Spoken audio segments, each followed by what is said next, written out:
Ok, sin más preámbulo, empezamos con la presentación. A ver. En primer lugar, quiero hablar brevemente sobre un poco la situación, el panorama de la industria de palta en el país, ¿no? En este mapa vemos un poco la distribución de las áreas de palta Hass al 2020. Es información proporcionada por la Asociación de Productores de Palta Hass, por ProHass, gracias a mi gran amigo Arturo Medina.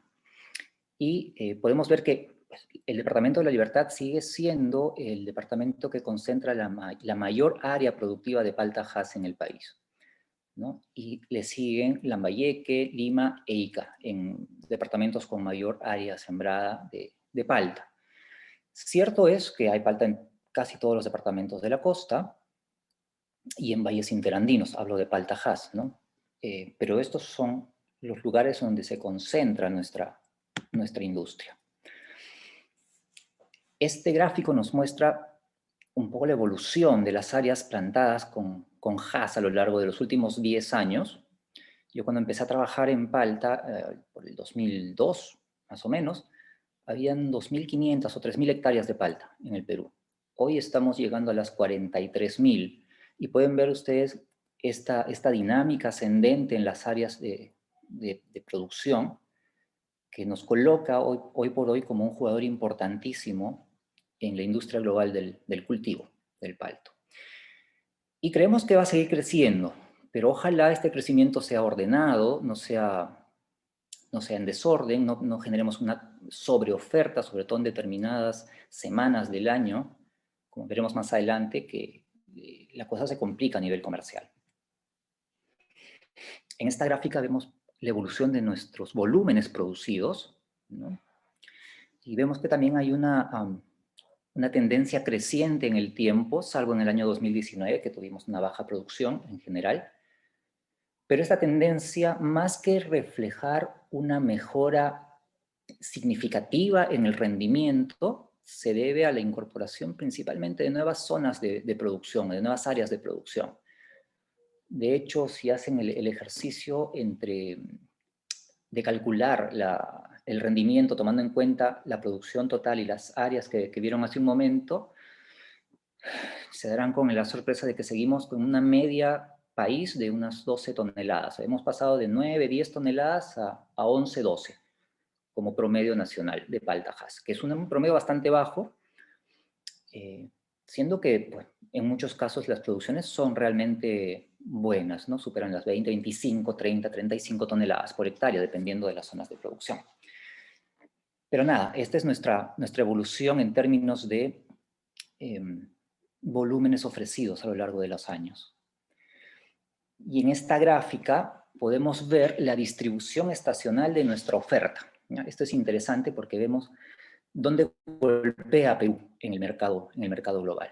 Entonces, podemos empezar a tener palta, a participar con palta en el mercado internacional a partir de la semana 8, 10, hasta la semana casi 40, 38. Sin embargo, golpeamos muy fuerte entre la semana 20 y la semana 30 o 32. Y en este momento sí hay una sobreoferta tal vez de palta y sobre todo hace tambalear un poco, hace mover un poco el mercado europeo, que tradicionalmente ha sido nuestro mercado natural para la palta, ¿no? A esto me refiero. Nosotros vamos a seguir creciendo en el cultivo, pero sería interesante que las nuevas zonas de producción pues logren otorgarnos una oferta un poco más extendida y menos concentrada de palta, ¿no? Nuestros principales destinos, como les dije, naturalmente Europa, que fue nuestro primer destino de exportación. Ven la evolución en los últimos años, es una tendencia creciente de todas maneras. Estados Unidos con una participación importante y también con un volumen creciente. Interesante lo de Asia, ¿no? Ahí marca China, China es un jugador importante para nosotros, es un mercado importante para nosotros y ha venido subiendo el volumen de exportación a ese destino. Y las otras barras estas de acá que dice Otros América, principalmente tenemos acá Chile, que en los últimos años también se convierte en un mercado interesante para una parte de nuestra oferta. Les decía que la palta se va principalmente a Europa o a Estados Unidos. Y esta gráfica muestra la distribución por semana a Europa. Es interesante observar que empezamos a enviar mucha palta a Europa a partir de la semana 15 aproximadamente hasta la semana 35. ¿No? De hecho, Europa en las primeras semanas del año se ve algo desabastecida de palta y los precios que se pueden conseguir en el inicio de la temporada son bastante buenos, son muy buenos. Y acá quiero detenerme para hacer un comentario. Hay muchos exportadores con tal de acceder a este mercado en un momento de buenos precios, mandan fruta que no es de buena calidad. Y eso a lo largo de los años nos ha golpeado en la imagen que tenemos como país para la oferta de palta en el país. Entonces, hay que asegurarse de mandar fruta con los contenidos mínimos de materia seca, que están regulados en 21,5%. Yo sugeriría tratar de hacerlo por lo menos en 22% para asegurar que esta fruta llegue en buena condición y sea nuestra tarjeta de presentación al mercado, ¿no? Lamentablemente, la primera fruta es la más mala porque hay mucha fruta que no alcanzó los niveles adecuados de maduración y finalmente esa sensación de fruta con problemas queda en el tiempo, a lo largo de las semanas. Si ustedes vieran los gráficos que no los he incluido, los gráficos de precios que se obtienen en los distintos mercados, precios comparativos entre orígenes de palta, tenemos precios ligeramente castigados respecto a otros. Entonces, eso es un tema siempre, siempre a mejorar, siempre a corregir, por favor. Esta es la gráfica de Estados Unidos y como pueden ver está desfasada de la gráfica de Europa, porque claro, al principio interesa más hacer Europa por los precios y después interesa más hacer Estados Unidos, ¿no? Entonces Estados Unidos empieza a partir de la 22, 23 y se extiende también hasta final de temporada. Esta gráfica es sumamente interesante, parece muy compleja, de hecho lo es un poquito, pero es sencilla de entender.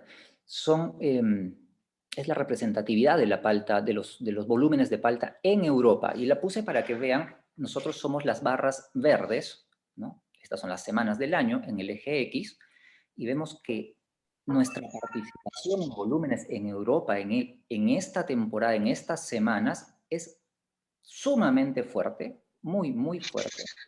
Podemos pasar los 600 contenedores semanales, podríamos pasarlos con tranquilidad, de hecho esos son los niveles que hacen ya mover al mercado, ahí está esta suerte de sobreoferta y los precios se deprimen, ¿no?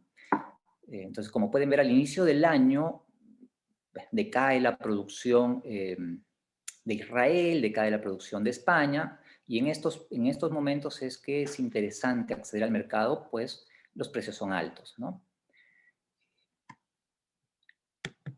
Esta otra muestra la participación de la palta peruana en Estados Unidos. En Estados Unidos, evidentemente, el principal jugador es México, que está representado por las barras azules, y nosotros nuevamente por las verdes, ¿no? Entonces, México tiene una oferta estacional muy larga, y nosotros entramos cuando decae un poco la producción mexicana y chocamos casi directamente con la producción de California. Muy bien, ahora vamos a lo nuestro. Manejo de suelos y de raíces, finalmente. Vamos a ello. Voy a tratar de que salga, este es un pequeño video, que me gusta ponerlo siempre.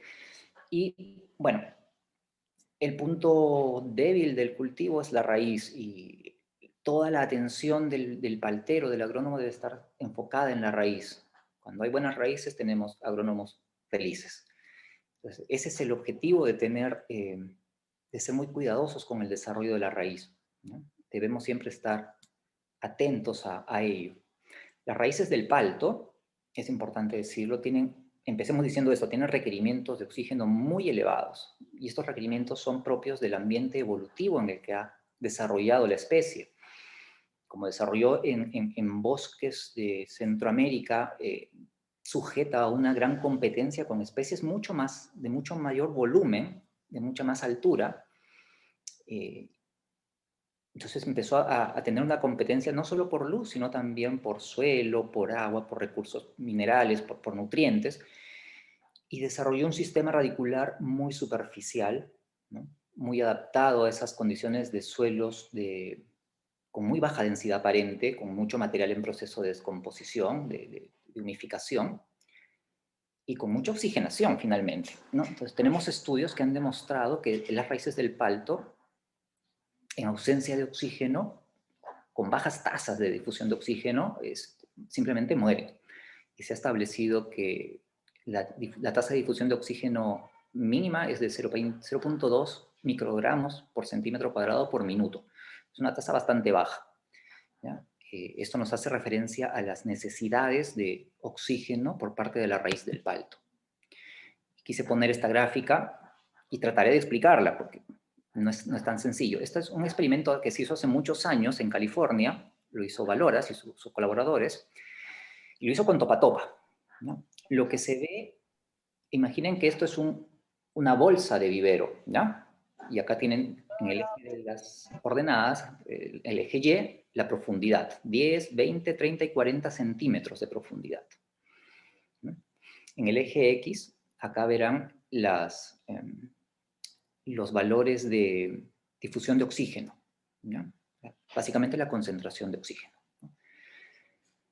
Entonces, pueden ver que cuando los valores de difusión de oxígeno, esto es importante decirlo, la barrita verde indica dónde se encontraba la raíz, la profundidad de la raíz al momento de iniciar el experimento.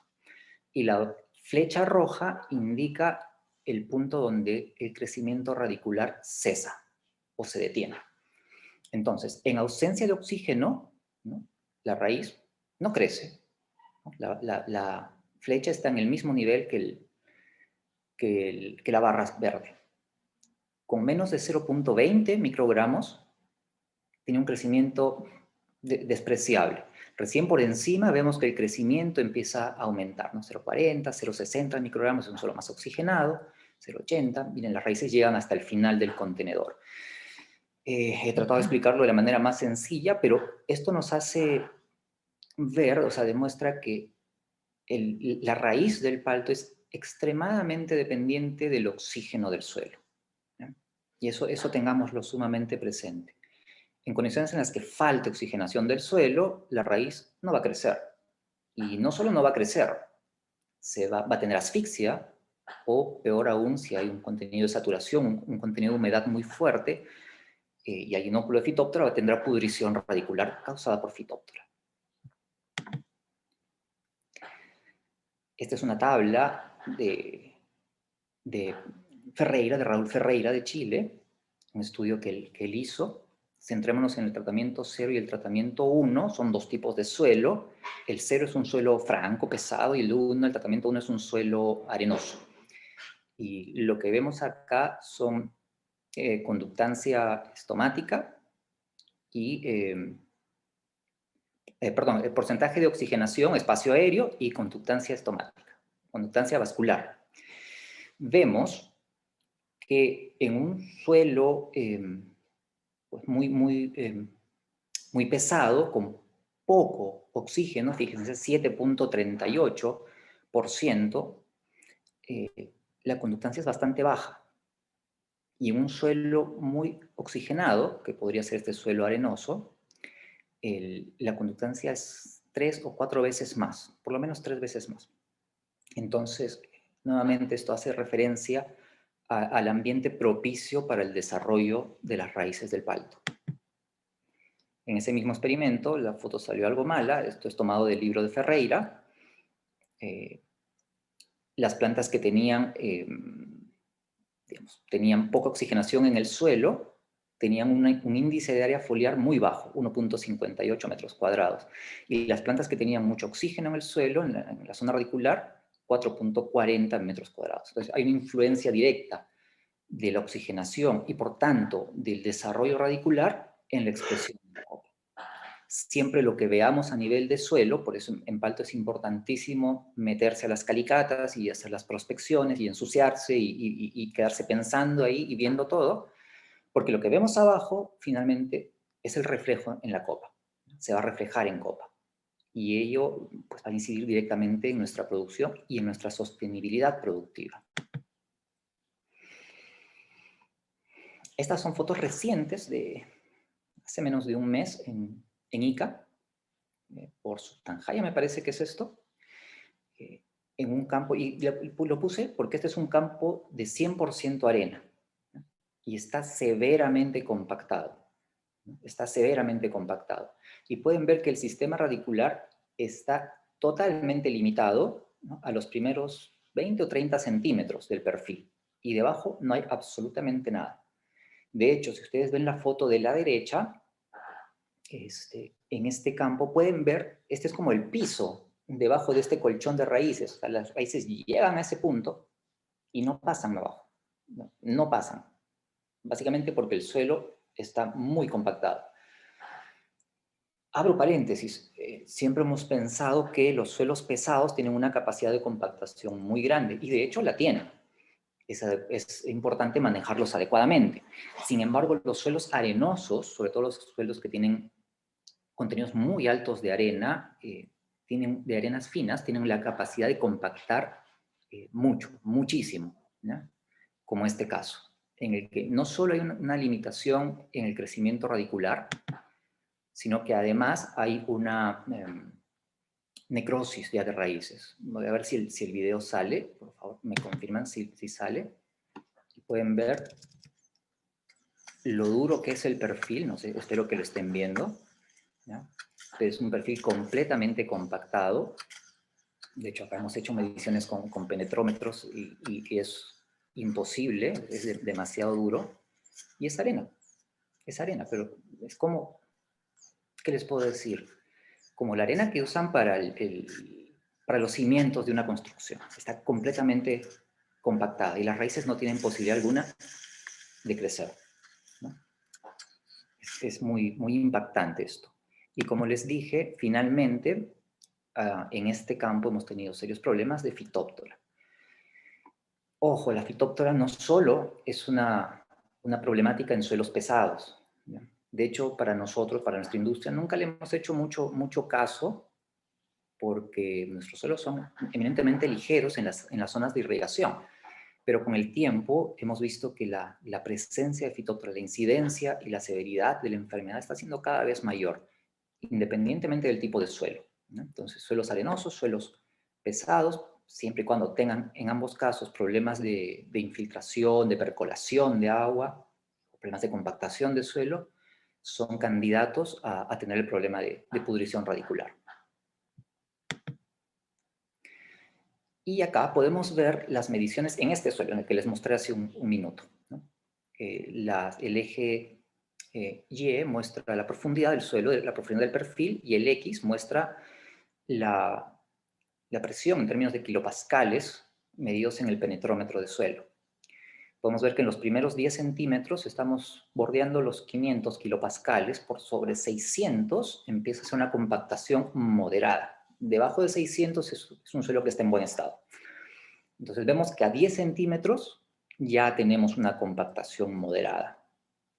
Esto se va empeorando a 15, 20, 25, y a partir de ahí a los 30 centímetros tenemos ya una compactación severa, ¿no? Estamos sobre 1600, 1700 kilopascales de dureza, digamos, ¿no? Entonces, estas mediciones nos permiten hacer una evaluación algo más objetiva de en qué estado está nuestro suelo, ¿no?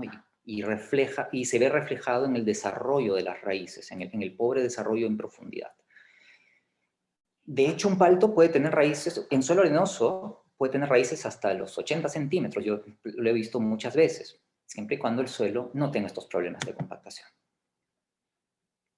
Esta gráfica es de Roberto Navarrete, buen amigo mío, y muestra más o menos también la relación entre la compactación del suelo y la profundidad a la que ésta se da, ¿no? Y más o menos cómo se refleja ello en la pérdida de producción en el cultivo. Es una información adaptada de Samuel Salazar García, ¿no? Y habla de que sobre los 600 kilopascales hay restricción en el desarrollo radicular, pero si es superior a 2500 kilopascales esta compactación, la producción puede verse afectada hasta en un 40%. Entonces, hablamos de unas afectaciones muy severas de la producción. Vamos al origen. El palto viene de Mesoamérica y allí las principales zonas de evolución tienen andosoles, este tipo de suelos que son derivados de cenizas volcánicas, de muy baja densidad aparente, muy porosos, ¿no? Tiene una excelente estructura porosa, tienen altos contenidos de materia orgánica, sobre 10% de materia orgánica, y por lo tanto una alta capacidad de aire, un espacio aéreo, un espacio poroso muy, muy fuerte, en términos de 45%. En esos ambientes se evolucionó el palto. Las raíces del palto se desarrollaron allí. Esta tablita nos permite ver cómo se mueven las densidades aparentes del suelo en función a su granulometría o en función a su textura. Y vemos que en la medida que el suelo es más pesado, la densidad aparente sube, el espacio poroso es mayor por el término de granulometría de las partículas, y en las arenas es una densidad aparente mucho mayor. Y al palto le gusta densidades aparentes, a la raíz del palto le gusta densidades aparentes de 0.6, 0.8, ¿ya? De suelos muy, muy, muy oxigenados, muy porosos, ¿ya? Acordémonos que en una composición elemental del suelo, el aire del suelo es más o menos el 25%. En un suelo típico, estándar, el palto evoluciona en suelos con 45% de oxígeno, ¿ya? Es una barbaridad de oxígeno en comparación a un suelo típico. Y nos vemos enfrentados en esta agricultura de costa, principalmente, a esta problemática, ¿no? Suelos fuertemente compactados. Estas son fotos de acá, del Valle de Chincha, hace unos 5 o 6 años. Y vean el grado de compactación que tiene el suelo. Evidentemente allí no crece ninguna raíz, y hay problemas de infiltración, de percolación. Es muy, muy complejo que el cultivo pueda desarrollar bien. Y de hecho, es uno de los diagnósticos que se hizo originalmente, es que por ahí partía el problema productivo de Chincha, ¿no? Suelos con muy poca capacidad de oxigenación, con muy mal movimiento de agua, problemas de fitóptera, problemas de asfixia, floraciones excesivas producto de estas condiciones estresantes, poca producción, ¿no? Hoy en día los campos bien manejados en esta zona superan las 20-25 toneladas por hectárea con mucho éxito. Entonces estos suelos que tienen problemas de movimiento de agua están asociados a los suelos con problemas de estructuración y de oxigenación, ¿no? Es una problemática a la que nos vemos enfrentados. Y a la par, a raíz del pobre movimiento de agua, podemos tener también problemas de salinidad e incluso de sodicidad en función al tipo de suelo o a la calidad del agua, ¿no? Fíjense esas calidades de suelo en valles, ¿no? Son suelos muy pesados. Esto también es Chincha, si no me equivoco. Muy plásticos, muy pesados. Entonces hay que manejarlos adecuadamente para que no degraden en sus propiedades físico-químicas y tengan un buen espacio aéreo. Esa es la clave para que el palto desarrolle con éxito, ¿no? No esto, no un suelo compactado como que fuese un adobe, ¿no? Esto es terrible para el cultivo y lo vemos muchísimo, ¿ya? Como les dije, estas problemáticas estas condiciones derivan en problemas de infiltración y de percolación, ¿no? Vemos problemas de infiltración en los campos, infiltración hablando del proceso en el que el agua ingresa al perfil, y percolación hablando del proceso en que el agua se mueve dentro del perfil hacia estratos inferiores. Si tenemos estos problemas, evidentemente el campo va a decaer por asfixia radicular, porque a la raíz le gusta el oxígeno, o por fitóptora, ¿no?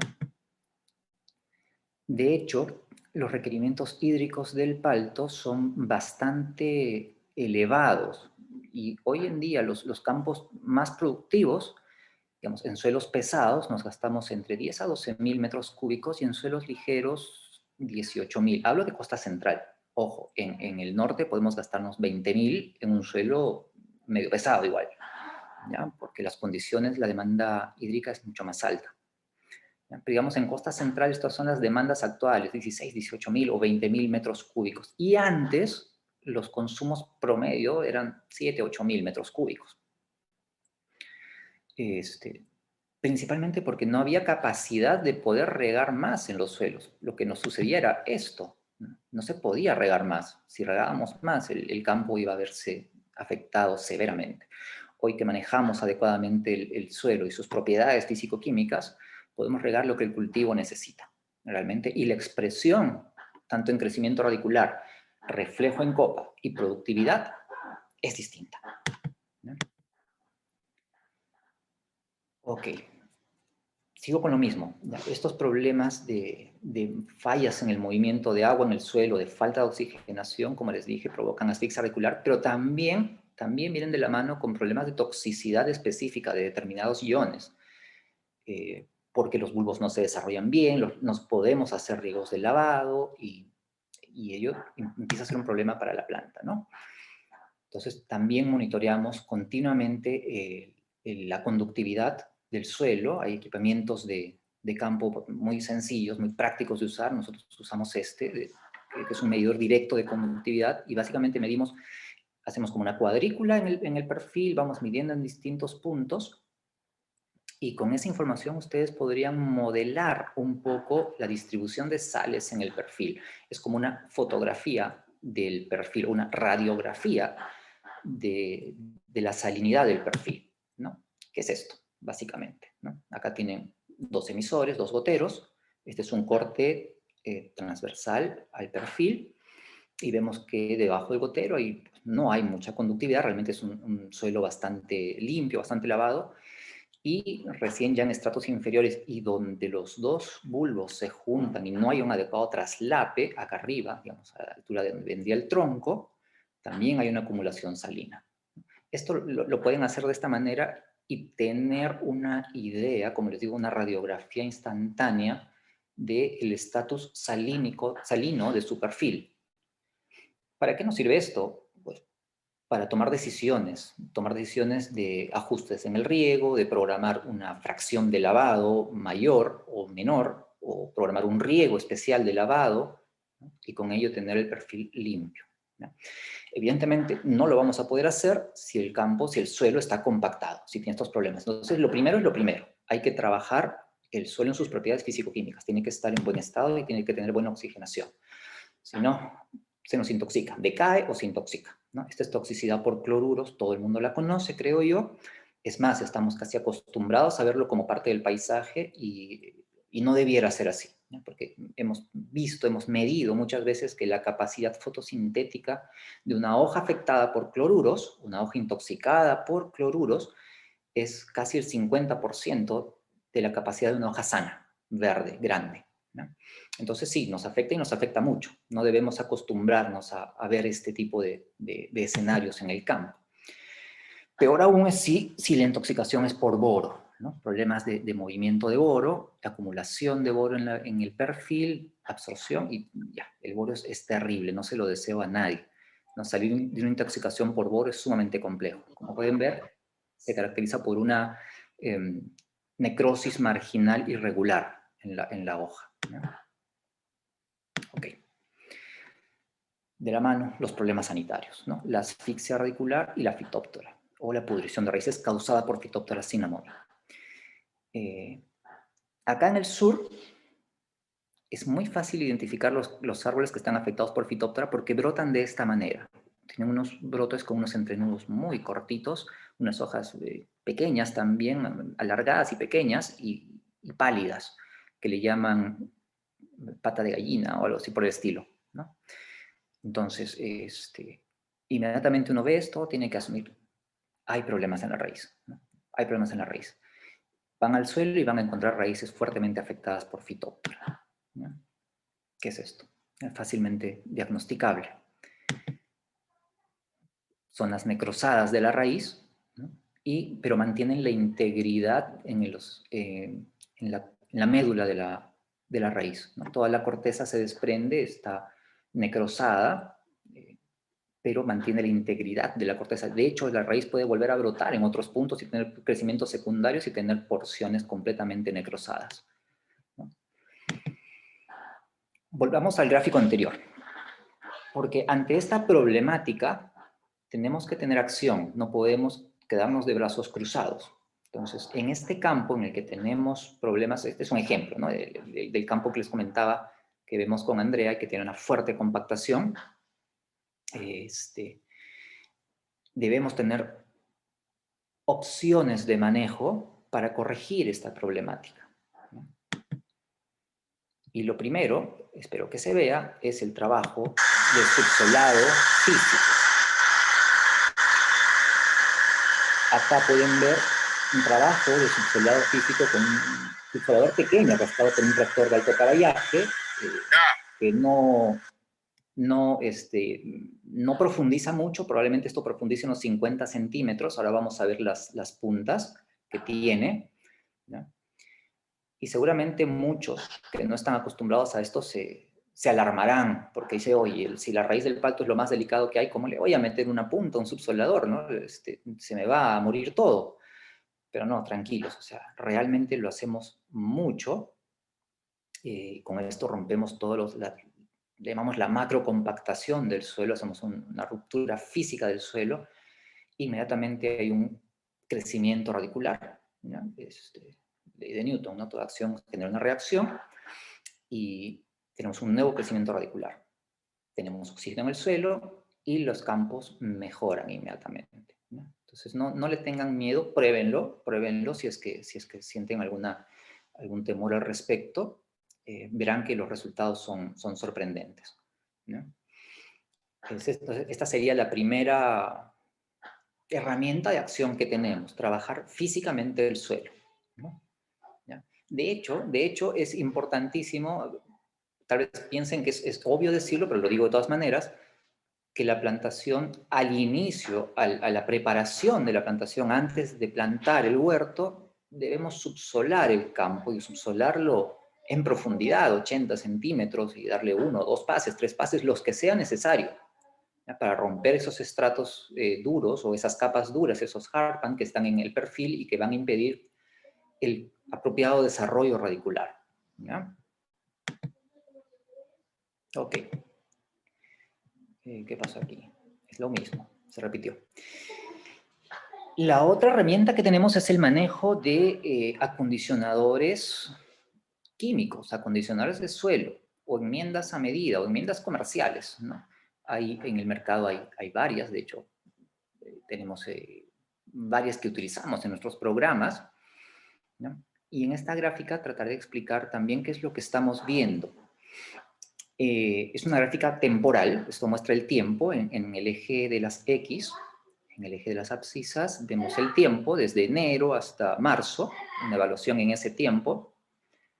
Y en el eje de las ordenadas vemos el grado de compactación, ¿ya? Y las líneas de distintos colores son las distintas profundidades en el perfil. Entonces vemos que acá, en este campo en particular, se hizo un primer tratamiento de un acondicionador a medida y un segundo tratamiento a la semana o a las 2 semanas era, del mismo acondicionador. Y fíjense que, por ejemplo, en esta medición a 25 centímetros, la compactación, que estaba cerca a 2.500 kilopascales, bajó hasta al 19 de febrero bajó hasta 1.600 de repente. No es lo óptimo, pero en este caso ayudó, ¿no?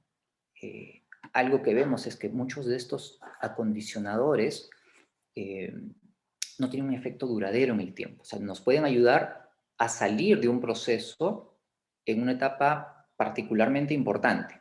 Por ejemplo, floración cuajado, ¿no? Por ejemplo, caída de fruta, ¿no? Entonces, si nosotros los utilizamos en momentos apropiados de la fenología del cultivo, podemos respirar un poco más tranquilos, ¿ya? Funcionan bien, hay que saber utilizarlos, hay que saber tener las herramientas adecuadas, pero nos ha dado muy buenos resultados. Voy a mostrarles rápidamente un ensayo que hizo Elvis Carrasco, un gran amigo nuestro, en Chiclayo, con un acondicionador específico de suelos, en un huerto bastante grande, en Olmos. Y Quienes han ido a Olmos o quienes están allá saben que Olmos no es sencillo. El suelo de Olmos es muy complejo, no es arena, o sea, tiene unas vetas muy pesadas, con serias fallas en la estructura, con unas compactaciones horribles. Y hay que saber trabajarlo, hay que poder trabajar esos suelos. Entonces, en uno de esos campos se hizo la prueba de un acondicionador específico de suelos y se midió velocidad de infiltración, densidad radicular, expresión radicular y estrés del cultivo. ¿Ya? Entonces, básicamente se ha hecho medir la velocidad de infiltración bajo la técnica de los cilindros infiltrómetros y el crecimiento radicular apoyándonos en rizotrones. Estos son los resultados, mucho número, lo pondré en términos de gráfico. Estos son los mismos ya resultados tabulados y esto es lo que les quiero mostrar. La velocidad de infiltración. Empieza, ¿ya? Siendo que el testigo tiene una mayor velocidad de infiltración que el campo con el tratamiento. Al inicio del tratamiento, al inicio de la medición. ¿Ya? Pero a los 120 minutos, a las 2 horas, vemos que la velocidad de infiltración en el tratamiento específico es mayor que la del testigo. Y probablemente si no estamos acostumbrados a estos números, nos parecerá que no hay mucha diferencia, pero la hay, ¿no? 7 milímetros por hora versus 5 es una gran diferencia en infiltración. ¿Ya? Es una gran diferencia. De hecho, acá tienen las clasificaciones. ¿Ya? Para un suelo franco arcilloso, una baja infiltración está de 5 a 6, un nivel óptimo es de 7 a 8, y un nivel alto es de 9 a 10. ¿Ya? Entonces, en este caso tuvimos 5 en el testigo y 7 considerado como óptimo en el tratamiento. ¿Ya? Esto se vio expresado directamente en el crecimiento de raíces. ¿Ya? Entonces tenemos el testigo con este número de raíces detectadas en el tiempo y el tratamiento con el acondicionador, que es sensiblemente mayor, ¿no? Mucha mayor densidad radicular, ¿no? Acá lo pueden ver, las barras marrones son el tratamiento, ven mucha más actividad radicular, esta es densidad radicular, raíces, número de raíces por centímetro cuadrado, medidas en el rizotrón, frente al campo que se mantenía compactado, ¿no? Entonces, no estamos hablando de un enraizante, de un enraizador, estamos hablando de un acondicionador de suelo y producto del acondicionamiento, la mejora de ese suelo, el campo responde, la planta responde y la raíz empieza a crecer, ¿no? Entonces, le puso acá el autor algunas flechas indicando en el tratamiento dónde estaban los puntos de crecimiento radicular en el tratamiento, mientras en el testigo prácticamente no había crecimiento nuevo radicular. ¿Ya? Eso es muy, muy interesante. Y lo otro es ver la actividad en términos de grados SPAD, la actividad fotosintética. ¿Ya? Entonces vemos esta información que es de Ruiz, el autor, y podemos finalmente determinar que en valores SPAD, en huertos decaídos de palto, vamos a medir más o menos 37 grados SPAD, y en huertos en buena condición hasta 70 grados SPAD, ¿no? Nuevamente, para los que no estén familiarizados con ello, la medición de grados SPAD es con un equipito, un equipamiento que básicamente lo que mide es la actividad fotosintética, es una referencia a la actividad fotosintética. Mientras más alto es el valor, mayor actividad fotosintética. Mientras más bajo, menor actividad fotosintética. ¿Ya? Y en este caso pudimos ver que los testigos sin tratamiento de suelo tenían un promedio SPAD de 43 grados, mientras el tratamiento superaba los 60 grados SPAD, considerado como un nivel normal de actividad fotosintética para el caso del palto. ¿Ya? Entonces, nuevamente, al principio les dije, todo lo que hagamos en raíz se va a reflejar en copa. Y acá lo ven, ¿no? Una mejora en las propiedades físico-químicas del suelo, básicamente mejora en la oxigenación del suelo, mejora la actividad radicular por un lado y mejora la actividad fotosintética y la expresión de la copa por otro. Es impresionante, ¿no? Este es el equipamiento, el equipito de medición de grados SPAD. Pueden ver en el testigo valores bajos y en el tratamiento con el acondicionador valores bastante altos, bastante elevados. Ok, seguimos con el manejo del suelo y ahora también de la planta. Hemos hablado de la raíz. ¿no? De la importancia de la raíz, del manejo de las raíces, más que ello, del manejo del suelo, de las propiedades del suelo, básicamente de la oxigenación de este, para tener un buen crecimiento radicular, ¿no? Miren estas raíces preciosas, esto es Cifrin en olmos, este portainjerto se caracteriza por emitir este tipo de raíces, yo les llamo pioneras, por alguna razón, o sea, porque van creciendo como clavos en el perfil, y aparte de ello hay las raíces normales del portainjerto, ¿no? Y si el suelo está en buen estado, estas raíces profundizan y es un espectáculo verlas, ¿ya?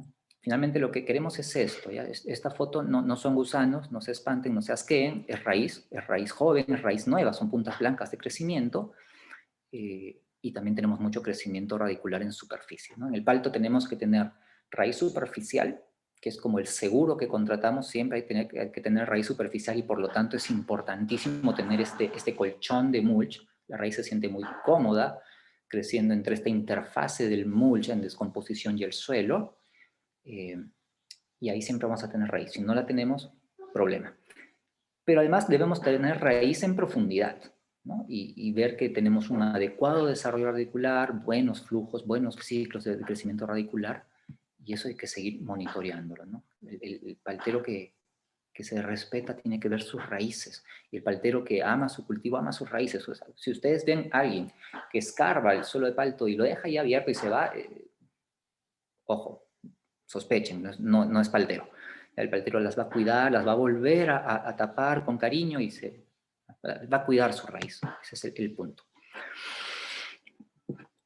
Hablando de flujos de crecimiento radicular, esta es una gráfica de fenología, no salió, perdón, el crédito es el autor es Vargas, me parece que es del 91, y es bastante fácil de procesar. Cada línea muestra un evento, por ejemplo, acá tenemos la floración y fructificación. Estas líneas de acá muestran el brotamiento primaveral, hay 2 brotes, y este es el brotamiento de verano, el segundo brote, y acá tenemos el crecimiento de raíces. Primer crecimiento, segundo crecimiento. Interesante. Como pueden ver, los crecimientos, vamos a llamarle los crecimientos vegetativos, tanto de raíz como de parte aérea, siempre vienen alternados, ¿no? O sea, puede haber un traslape, pero en general son crecimientos alternos. Mientras crece la raíz, la copa está en stand-by. Y mientras crece la copa, mientras brota arriba, la raíz está con menor actividad, ¿ya? Son crecimientos alternos, siempre, ¿ya? Así funcionan los frutales. No solo el palto, los subtropicales funcionan siempre de esa manera.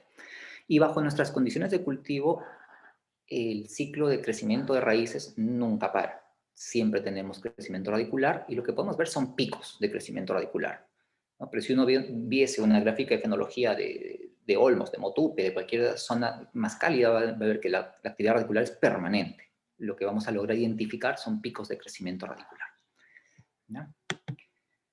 Y les quiero mostrar 3 modelos de fenología que desarrollamos hace años en la empresa en la que yo trabajaba.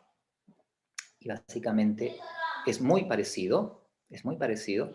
Tenemos la floración en verde, el brotamiento en azul claro, ¿no?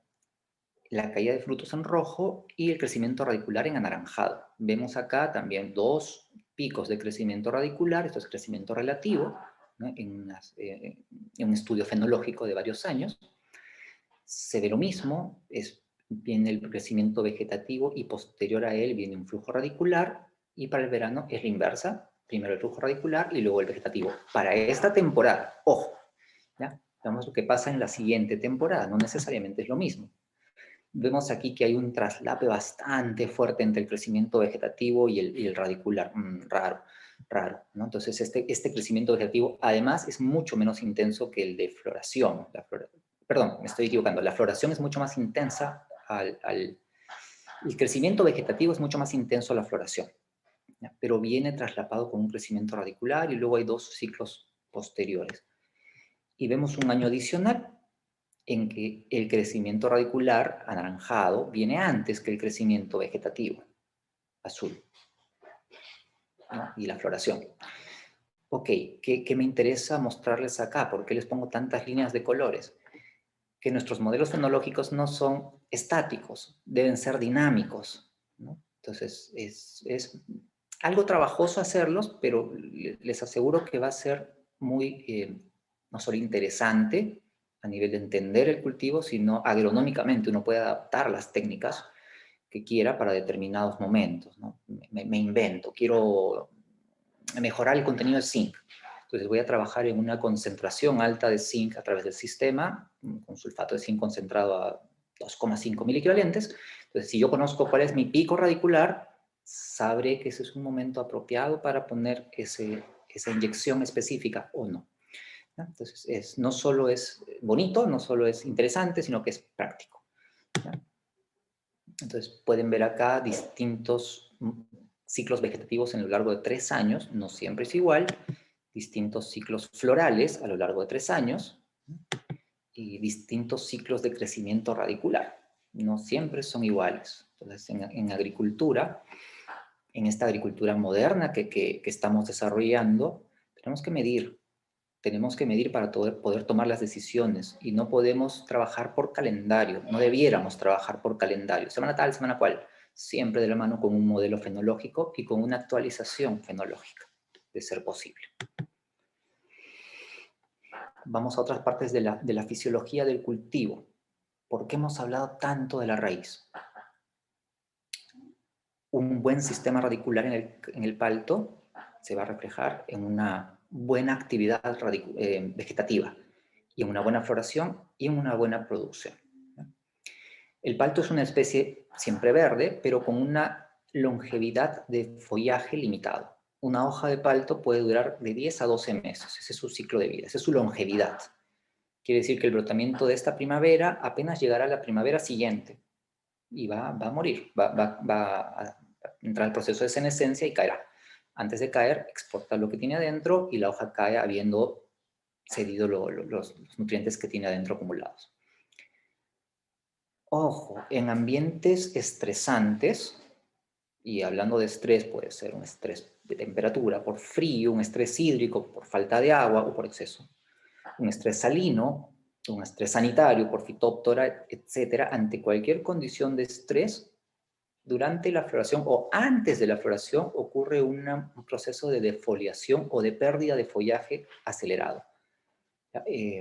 Esto es sumamente importante porque pese a que el árbol o la hoja es de longevidad limitada, el árbol no debe defoliar. El palto siempre debe tener follaje. Uno pasaba por Chincha hace años por la carretera y veía los árboles defoliados y decía, por Dios, ¿por qué? ¿No? Habían estas condiciones, ¿no? Lo mismo se ve muchas veces cuando paso por Chavimochi, por Virú, por Chao, ¿no? ¿Por qué? ¿Por qué? ¿Por qué está pasando esto? ¿Ya? Entonces, claro, el follaje no llega a tener la longevidad, a cumplir el tiempo que debe permanecer, y el árbol defolia. ¿Ya? Y vemos esto. ¿Ya? Yo les decía que una hoja senescente de palto la van a ver siempre de esta forma, porque primero ha exportado lo que lleva adentro y después cae. ¿Ya? Siempre cae con pedúnculo, con peciolo, perdón, pedúnculo es de la fruta, siempre la hoja cae con peciolo, a diferencia de los cítricos, por ejemplo, que tiene dos tipos de caída, ¿no? Con peciolo y sin peciolo. Si cae sin peciolo es estrés, si cae con peciolo es caída natural. En el caso del palto siempre cae con peciolo, pero lo podemos diferenciar. Si la hoja cae verde, bonita, linda, es que hay una condición de estrés. Si la hoja cayó habiendo tenido este proceso de exportación de lo que lleva adentro, es un recambio natural. ¿Ya? Esta lámina es importante, siempre trato de detenerme un poco para explicarla, porque es la base fisiológica del manejo de floración, ¿no? Una hoja logra la expansión total, en el caso del palto, entre 30 a 45 días, dependiendo de la temperatura, ¿no? Y en ese transcurrir, la hoja no es que no fotosintetice, una hoja roja fotosintetiza, pero a tasas muy bajas. ¿Ya? Por efecto de tiempo he retirado unas imágenes que siempre uso, que muestran cómo aumenta la actividad fotosintética a medida que el follaje va madurando. Ok, fotosintetiza, pero poquito, al inicio, ¿no? Y realmente su demanda energética es mucho más alta de lo que ella es capaz de producir. Por lo tanto, hay un balance energético negativo. La hoja produce, ¿no?, fotosintetiza, pero muy poquito. Y lo que consume es mucho. Es un sumidero, no es un sink, no es una fuente, es un sumidero en ese momento. En la medida que el follaje crece y madura, su tasa fotosintética aumenta. Y al aumentar, llega un punto en el que ese balance de carbono es neutro, produce lo que consume, ¿ya? O sea, tas con tas. Y a partir de ahí es positivo, ¿ya? Ese 80% de expansión de la hoja es el punto neutro. A partir de ahí el balance es positivo. Quiere decir que la hoja empieza a ser un aportante, una fuente, ya no un sumidero. Y por lo tanto no compite en un proceso de floración en el que tenemos flor y brote. Ojo, siempre hay que tener flor y brote, ¿ya? Flor indeterminada, es lo que llegaremos a en un momento. Pero un poco eso explica la competencia entre los dos crecimientos, el vegetativo y el reproductivo, que se dan en el mismo momento. Ok, pasamos. Entonces tenemos estos dos tipos de inflorescencias en el palto. A la derecha tenemos la indeterminada y a la izquierda la determinada, con brote y sin brote, ¿no? Le llamamos indeterminada porque el ápice meristemático, el primer ápice, se mantiene vegetativo. Entonces es un crecimiento indeterminado. Esta estructura tiene un crecimiento indeterminado, siempre va a seguir creciendo, por más de que florezca, sigue creciendo. Es indeterminado, como los tomates, los que son indeterminados. Y el otro no. En el caso de la otra inflorescencia, ese ápice muere, ¿no? Un proceso de senescencia, muere por condición de estrés, por alguna condición que lo ha afectado, y muere y florece de esa forma. Entonces ya tenemos una idea interesante, o podemos sacar una idea interesante de allí. Si yo veo mucha inflorescencia determinada o flor sin brote, debo pensar que alguna condición estresante ha afectado al cultivo, o el cultivo se ha visto sometido a algún estrés, ¿ya?, el que sea, ¿ya?, riego, oxígeno en la raíz, fitóptora, el que fuese, ¿ya? Debemos ver un huerto que es mucho más indeterminado en su floración, que tiene mucho más flor con brote, inflorescencia indeterminada. ¿Qué es esta? ¿Ya? Mientras vean esto, todos felices. El problema es que no siempre es así. Muchos productores prefieren ver el otro tipo de inflorescencia y les explicaré por qué. Les explicaré por qué en un minuto. Primero esto. Es interesante, ¿ya? Fíjense, esta estructura, inflorescencia indeterminada, además tiene una tasa de transpiración mucho mayor en comparación a esta estructura, a la determinada. ¿Por qué? Porque el follaje, las hojas tiernas, que de hecho tienen pocas ceras epicuticulares, ¿no?, y tienen, digamos, son más tiernas, no son hojas coriáceas, tienen una baja capacidad de regulación en la pérdida de agua. Pierden mucha agua, transpiran mucho, ¿ya? Entonces, esta es una estructura que pierde muchísima agua. Cuando un huerto de palto florece, yo alguna vez escuché, no he encontrado la referencia, pero escuché que la demanda hídrica aumentaba en un 20%. De hecho, en floración, los coeficientes de cultivo que utilizamos van de 1 a 1.20, ¿ya?, de coeficiente de cultivo, o más incluso en algunos casos, porque la pérdida de agua, la demanda hídrica es muy alta, ¿ya? Y eso trataré de explicarlo en esta tabla. A ver, tenemos dos tipos de inflorescencia, la que no tiene brotes, determinada, y la que sí tiene brotes, indeterminados, izquierda y derecha, ¿ya? Y lo que vamos a ver acá es transpiración, ¿ya? En la inflorescencia determinada, la que no tiene brotes, transpiramos 5 mililitros de agua al día, ¿ya? Y en la inflorescencia que tiene brote, transpiramos esos 5 de la inflorescencia más 25 de las hojas. En total, 30 mililitros de agua. Entonces, hay una tasa de transpiración 6 veces más alta, ¿ya? Es mucho más alta. Esto es importante, no es objetivo de la charla, pero cuando quieran afinar la técnica de nutrición cálcica y construir un fruto de alta calidad, ¿cómo se mueve el calcio? Por transporte cinemático, ¿no? Entonces, si no hay este movimiento de agua, el calcio no va a llegar al órgano que lo requiere, que es la fruta en construcción. Entonces, es el momento en el que debemos construir una buena fruta. Y si nuestras inflorescencias no nos ayudan, estamos en problemas. ¿Ok?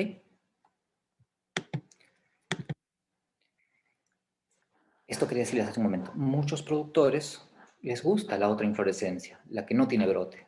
Y es bastante lógico entenderlo. Es fácil entenderlo. Porque esta inflorescencia cuaja más. ¿Ya? Cuaja más.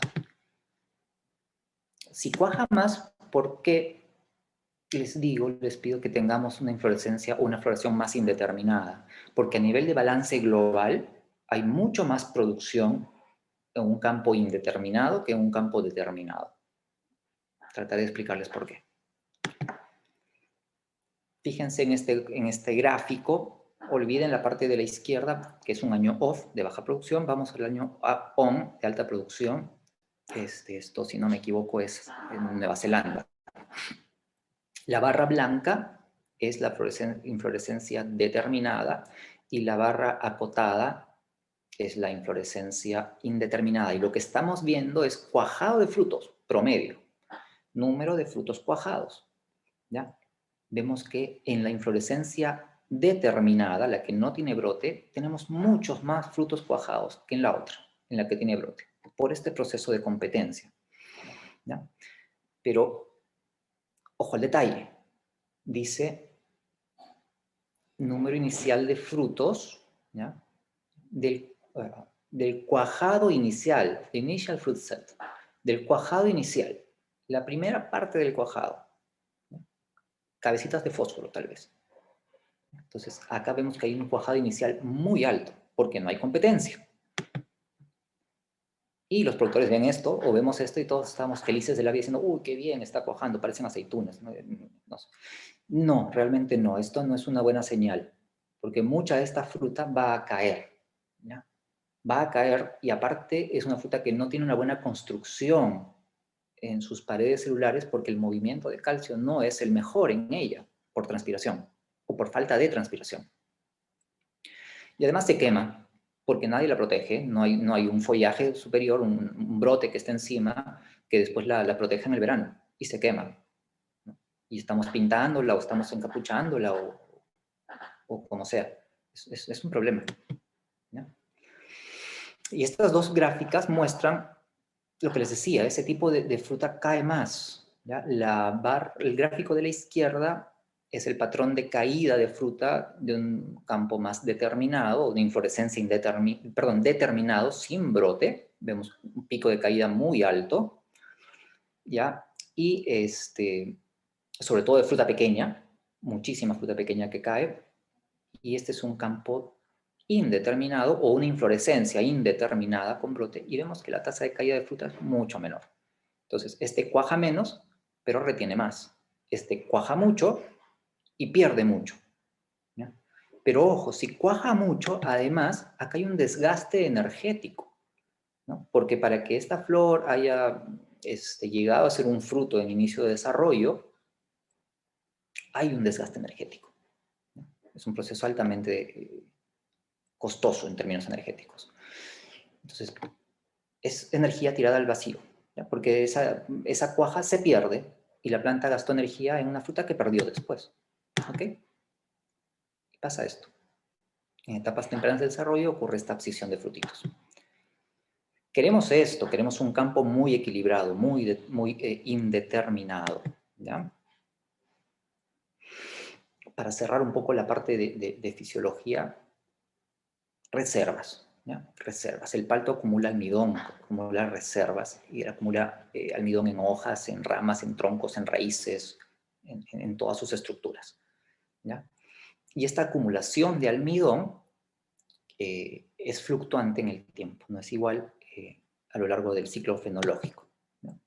Acá podemos ver, esto es California. Básicamente habría que los meses invertirlos o sumarle 6 o restarle 6. Y vemos la línea de arriba es el contenido de almidón en la parte vegetativa, en la parte aérea. Vemos que hay un pico de almidón en marzo, luego decae, luego vuelve a subir. Y en las raíces lo mismo. Hay momentos en los que hay una acumulación de almidón y hay momentos en los que hay un consumo de almidón, un desdoblamiento. ¿Ok? Acá lo veremos mejor. Lo metimos a un gráfico de fenología. Lo metió Vargas, ¿ya? No nosotros. Ok, vemos que al llegar a floración, acá está el evento floral, ¿no? Estas líneas que están como sombreadas, esta es la floración y cuajado de frutos. La acumulación de almidón es máxima previa a este momento y durante la floración y cuajado hay un consumo muy importante, muy potente de almidón, porque este es un proceso altamente desgastante en términos energéticos. Entonces es importante llegar, además de tener un buen equilibrio floral, la floración bastante indeterminada, es importante también tener buenas reservas, ¿no? Y cómo construimos reservas con flujos vegetativos bien conformados, con buena tasa fotosintética y con un manejo inteligente, sobre todo también de la poda, ¿no? Esto lo voy a pasar bastante rápido. Es un experimento que mostraba o que muestra que en la medida que uno retrasa la cosecha, el consumo de almidones es mucho más fuerte, el consumo de almidón de reserva, ¿ya? En este gráfico, este es el tiempo en el eje X, y en el eje Y está el contenido de almidón, y hay distintos tratamientos. Enfoquémonos en el de los cuadraditos blancos.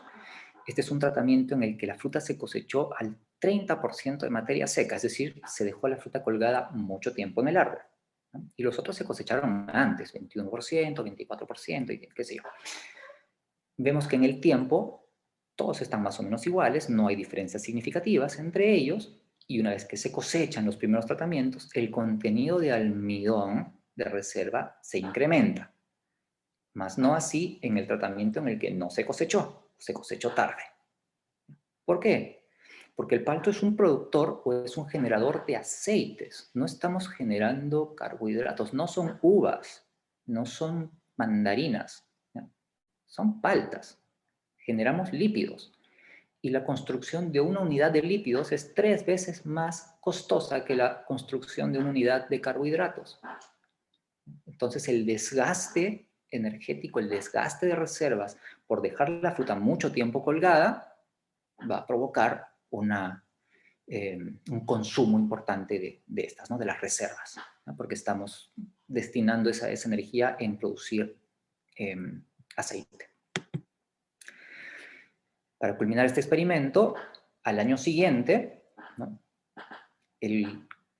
Esto es producción, al año siguiente. Ojo, todos los tratamientos que se cosecharon temprano tienen, pues, una producción bastante estable, no hay diferencias significativas entre ellos, pero el tratamiento que se cosechó tarde, con 30% de materia seca, al año siguiente tuvo una producción significativamente inferior. Entonces, aquí entramos a los fenómenos o a los procesos de alternancia productiva, que son objeto de 2 horas de charla. ¿Ok? Y esto es lo mismo, ¿no? A la salida de un año de baja producción tenemos mucho almidón, tanto en raíces como en madera, y a la salida de un año de alta producción tenemos muy poquito almidón en raíces y madera. Hay que tratar de equilibrar este tipo de balances, ¿no? Y no llegar a floración en este estado, ¿no? Un árbol decaído, un árbol que ha perdido follaje porque tiene problemas. Ojo, acordémonos todo lo que hemos hablado al principio, ¿no? De los requerimientos de oxígeno, de la raíz, de que si tiene oxígeno crece más y hay más densidad radicular, y eso se ve reflejado arriba, y la longevidad del follaje es la que debe ser, etc. Si no cuidamos eso, ¿ya?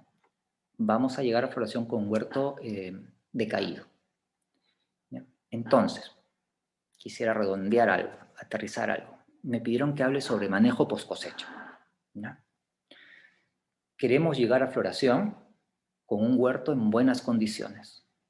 un huerto con una floración de buena calidad, equilibrada, eminentemente indeterminada, antes que determinada, ¿no? Y con una buena estructura vegetativa, buenos cargadores frutales. Eso es lo que queremos. Y para ello debemos trabajar en las condiciones del suelo. Por eso empecé ahí, ¿ya? Porque podría haberse hablado de poda. Después de la cosecha hay que podar. Y la charla hubiese sido 2 horas de poda, tal vez. Pero eso es mejor hacerlo en campo. Esto es más fácil de explicar vía virtual. Entonces quise hablarles de suelo. Quise hablarles de raíces, ¿no? Por eso, consideramos que es importantísimo manejar el suelo, conocer nuestros suelos, manejarlos y mejorar sus propiedades físicas, químicas. Las físicas es difícil manejarlas, pero ya hemos visto que podemos subsolar, podemos acondicionar. Químicas con una fertilización inteligente, equilibrada, en balances iónicos. Y microbiológicas, ¿no? El palto es una especie que tiene una microbiota muy fuerte, muy potente. Depende de las interacciones, sinergismos y otras interacciones de microorganismos que tienen asociados en raíz, que están en esa zona rizosférica. Entonces, todas estas propiedades debemos no solo conocerlas, sino mejorarlas, ¿no? Creo yo que por muchos años no hemos entrado a ver el suelo, nos hemos detenido a pensar si usábamos paclobutrazol o uniconazol o usábamos eclonia o ascophyllum antes de ver dónde está el foco del problema, ¿ya? Creo yo que está ahí, ¿ya? Ok. Entonces esto, no debemos llegar en esa condición, árboles defoliados, ¿no? Con problemas, floraciones excesivas, producto de un estrés o de una condición estresante para el huerto. Ya cuando vemos estas coliflores, estos estados coliflor tan apiñados, muy amarillos, ya sabemos que la floración va a ser muy fuerte y eso nos debe hacer pensar en qué ha pasado antes, ¿no? Huertos determinados, siempre habrá algo de floración determinada, es natural. Quien les diga que el 100% de su flora es indeterminada, pues está un poco exagerando. Hay un balance, hay que tratar de que sea más indeterminada realmente, ¿no? Cuidar que no se intoxique, ¿no? Cuidar el balance de iones tóxicos. O sea, podemos antagonizar cloruros con nitratos, tenemos que ser muy cuidadosos en la elección de la zona de producción, no podemos producir palto en zonas salinas, aunque teniamos patrones tolerantes, no podemos hacerlo con aguas con una conductividad elevada. Debemos plantar teniendo agua suficiente y de buena calidad, ¿no? Porque si no nos encontramos con esto. Esa es una foto de un campo de Nazca al que vamos bastante. Hoy día es otra figura, pero lo encontramos así, ¿no? Era para ponerse a llorar, ¿no? Entonces, esto no es nunca una buena noticia, ¿no? Y como herramienta adicional, cada vez considero que se hace más importante o va tomando más peso la herramienta de la bioestimulación del cultivo. No le hemos hecho tampoco mucho caso antes y creo tener una explicación, por lo menos yo tengo una explicación personal para ello. Y radica en esto, ¿no? No tenemos en el país una regulación sólida de bioestimulantes o de compuestos bioestimulantes, ¿ya? Entonces nos encontramos como productores, como asesores, como ingenieros o técnicos, con un abanico inmenso de productos y todos nos dicen que mira mi producto que tiene algas, que mira mi producto que tiene aminoácidos, que mi ácido húmico, que... Pero al no haber una regulación sólida, tenemos cualquier cosa menos lo que nos ofrecen. Entonces, sorry ya, al que le caiga. Pero es lo que es. Hay que tener el trabajo de validar que lo que vamos a usar tiene un efecto, ¿ya? Esto es un negocio, tenemos que utilizar las balas adecuadas y no estar aplicando por aplicar, ¿ya? Utilizar algo que sabemos va a tener un impacto positivo en nuestro cultivo. Y lamentablemente cuando hablamos de bioestimulación es difícil hacer estas evaluaciones. Toman tiempo, hay que ser bastante acuciosos y no siempre se hace. Les mostraba esta foto porque es de una productora a quien aprecio y respeto mucho, de acá del Valle de Chincha, que empecé a ayudarla también hace unos 4 años, 5 años. Y inteligentemente ella decidió no hacerme caso en un lote, no seguir las indicaciones en un lote pequeño, era 1 hectárea.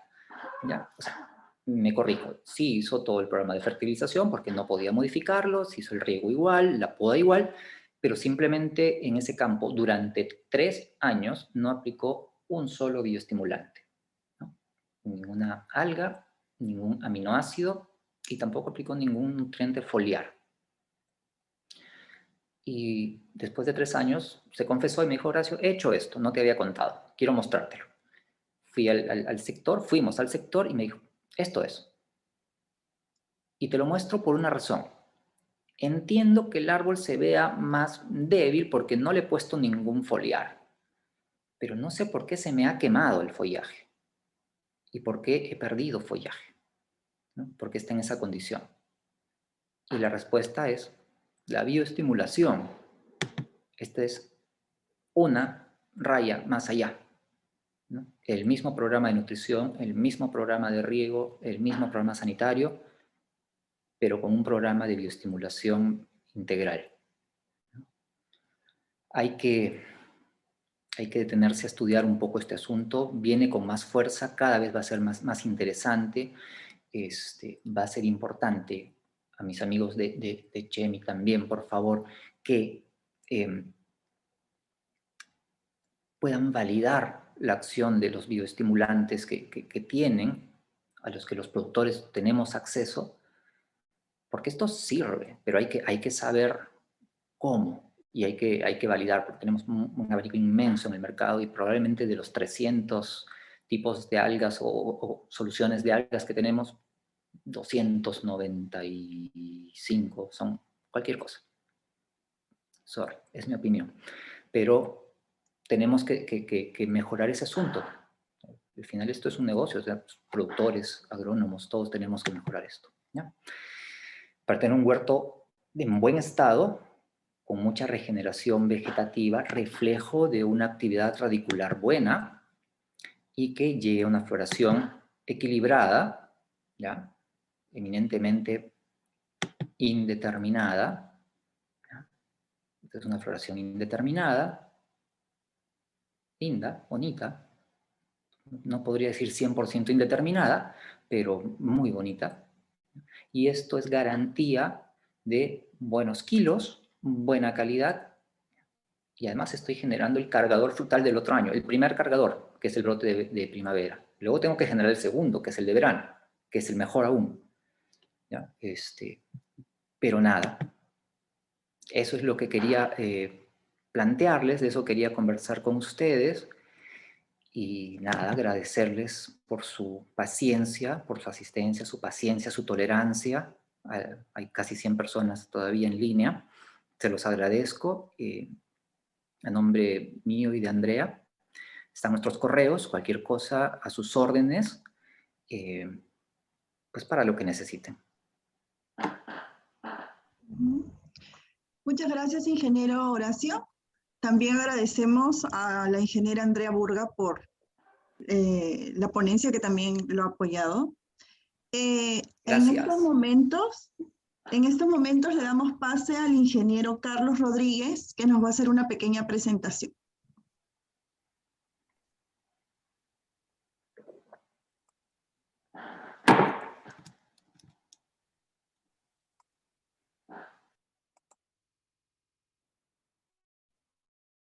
Al final, lo que quería comentarle a Horacio, es que el SENASA está por sacar adelante el red de fertilizantes, creo que va a dar un buen espacio para definir qué empresas hacen bien las cosas, ¿no? Y por otro lado, los que estamos en este negocio, sabemos que demostrar algo a un fondo, a un productor no es tan fácil. No es como un agroquímico que sabemos que mata y se acabó el asunto. En este caso, siempre el productor está comparando, está viendo, funciona o no funciona, y hay que hacer las pruebas para convencer. Afortunadamente en Chemi sí hacemos las pruebas y tratamos de convencer al agricultor con pruebas, digamos, fehacientes, ¿no? Quería comentarles un poquito de Chemi. Sé que hay varias preguntas que se están quedando para que las respondas. Este, Chemi es una empresa regional, empezó en Chile, ¿no? Hace varios años, el año 88, ¿no? Y el 2007 empezó sus operaciones en el Perú, ¿no? Y tenemos una planta de formulación que se inauguró el año 2010, ¿no? Y esto es más o menos su línea de vida de Chemi, ¿no? Y estamos, eh, digamos, constantemente, ya sea sacando nuevos productos o buscando nuevas opciones, y siempre tirado al lado orgánico, a lo que es biológico, ¿no? Eh, en línea con lo que has presentado, queremos presentar el Rutchen, que es un bioestimulante radicular, ¿no? Que es un producto de rápida asimilación y es un potenciador radicular. Su composición está conformada por aminoácidos libres, extracto de algas, ácidos húmicos y ácidos fúlvicos, ¿no? En diferentes concentraciones, como la que están mirando. Es de origen natural, básicamente son extractos de algas marinas. La composición son aminoácidos, vitaminas, polisacáridos, poliaminas, betainas y zinc, ¿no? Tiene traza de fitohormonas de origen vegetal con acción auxínica, ¿no? Y eso ayuda mucho a lo que es crecimiento foliar y radicular de las plantas, ¿no? Ayuda a la formación y emisión de raíces, ¿no? Es rápidamente asimilado, ¿no? Y permite la interacción de las poliamidas formando fenolamidas que tienen un efecto elicitor a nivel de fitoalexinas, ¿no? O sea, aparte de tener el efecto de bioestimulante, también estimula las defensas naturales de las plantas, ¿no? La dosis que manejamos va de 2 a 3 litros por hectárea y está indicado básicamente para ser aplicado al sistema de riego por goteo, ¿no? Coincidiendo básicamente con el flash de crecimiento radicular, ¿no? En primavera y en post cosecha, ¿no? Aquí quiero presentar rápidamente un ensayo realizado en la zona del norte chico, en la agrícola La Candelaria, ¿no? Y frente a otro producto comercial, ¿no? En las zonas en Huaura, en Sayán, ¿no? En un cultivo de palta en estado de floración, con sistema de riego por goteo. En este caso usamos 3 litros en una sola aplicación, ¿no? Y lo interesante de esto es el trabajo que se hace previamente, ¿no? Porque para demostrar que el producto funciona hemos tenido que hacer las pruebas, primero enterrando unas canastillas, ¿no? Luego la aplicación de los productos, extraer las canastillas, ¿no? Que son canastillas de 40 por 40 que se colocan a la copa de los árboles, ¿no? Y digamos, de esta manera, eh, cuando se produce el flash radicular, las raíces quedan atrapadas en estas canastillas, ¿no? Lo que podemos ver es los promedios, ¿no? En el caso de Rutchen, llegamos a 247 gramos en cada canastilla, ¿no? Y si bien es cierto, el producto de la competencia, hay un incremento en de desarrollo radicular, en ambos casos superan grandemente al testigo no tratado, ¿no? En el caso de Ruchen hay un 49% más de raíces que el tratamiento testigo absoluto, ¿no? Eh, Obviamente, dentro de las conclusiones y recomendaciones, vemos que el Ruchen ayuda a mejorar el crecimiento radicular por su especial formulación. Perdón un segundo.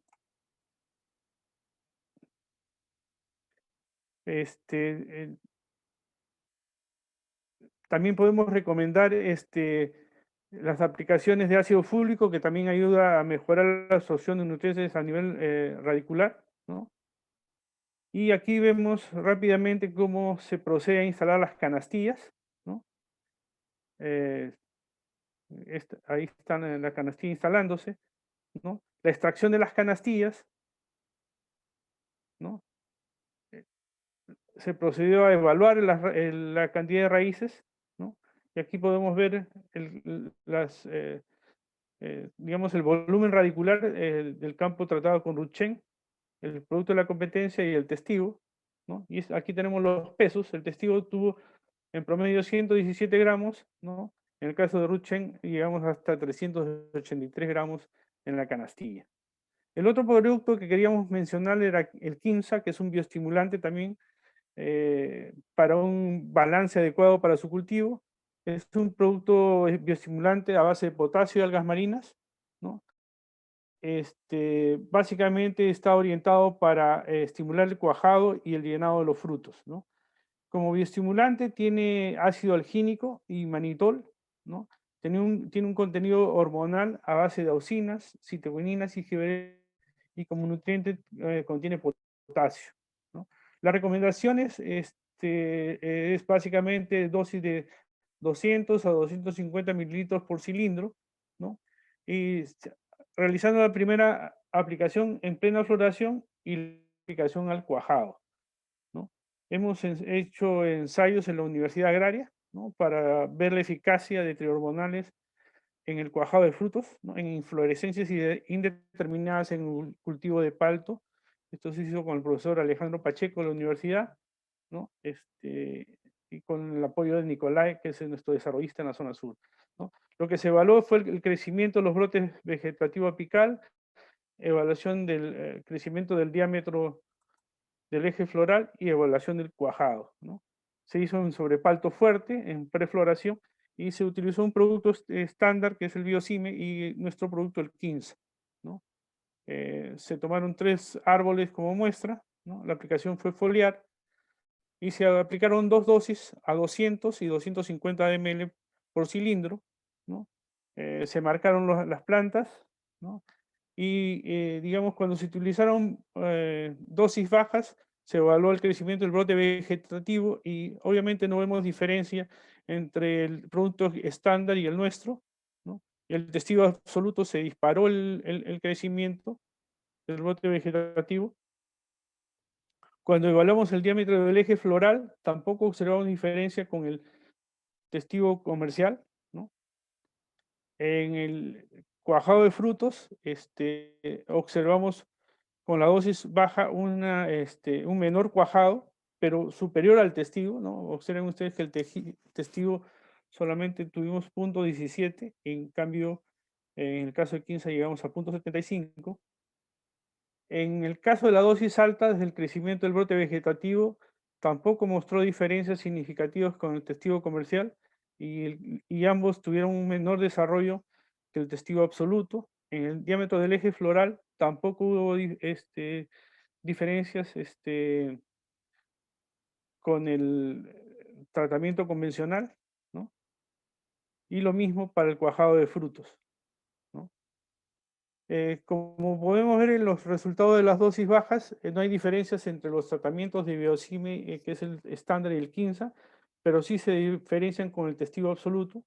En el caso del diámetro del eje floral, sí se diferencian del testigo absoluto y lo mismo que para el cuajado de los frutos, ¿no? En los resultados de las dosis altas se ve eh, los mismos resultados. Hay una gran diferencia con el testigo absoluto para los 3 puntos evaluados, que es el crecimiento del brote vegetativo, el diámetro del eje y el cuajado de los frutos, ¿no? Por lo tanto, podemos concluir que el Quimsa reduce el crecimiento del eje vegetativo en la floración indeterminada, favoreciendo el crecimiento de los ejes florales y promueve la inflorescencia y el cuajado de los frutos. Lo que hemos observado es que no hay un efecto de los trihormonales en el crecimiento del diámetro de los ejes, y Quimsa favorece al cuajado de los frutos, siendo la mejor la dosis más baja de 200 ml, ¿no? Aquí podemos ver los resultados visualmente, ¿no? Como comentaba, Horacio, ¿no? Cuando hay una floración muy abundante, o la palta es un cultivo de floración muy abundante, hay una gran cantidad de aborto floral y caída de frutos cuajados, ¿no? En muchos casos todos los ejes se caen, ¿no? Debido básicamente al crecimiento vigoroso del eje del brote vegetativo. Quinza favorece el desarrollo de al cuajado de los frutos. Y lo que se puede observar en muchos casos es que es poco común ver en una inflorescencia que haya dos frutos, ¿no? Y lo que hemos llegado a la conclusión que el quinza tiene resultados similares al producto estándar del mercado, ¿no? Aquí vemos lo que mencionaba Horacio, ¿no? Un brote vegetativo, una floración indeterminada, ¿no? Como resultado de la aplicación. Eso quería mostrarles rápidamente. Sé que hay varias preguntas que tiene que responder Horacio, así que le doy pase a Horacio nuevamente. Muchas gracias por su atención. Muchas gracias, ingeniero Carlos. Bueno, como ya comentó, vamos a entrar a la parte de las preguntas para el ingeniero Horacio. Ok. Una de las primeras preguntas es de Paul Figueroa, perdón. Dice, ¿cómo se maneja la reducción de la compactación del suelo? Nos pregunta.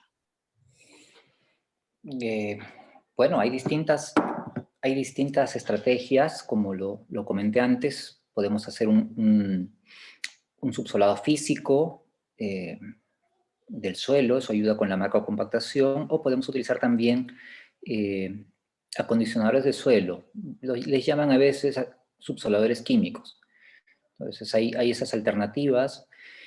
Además, es importante que la nutrición, que la fertilización que se le otorga al cultivo esté adecuadamente balanceada para no generar desbalances que puedan afectar la estructuración del suelo.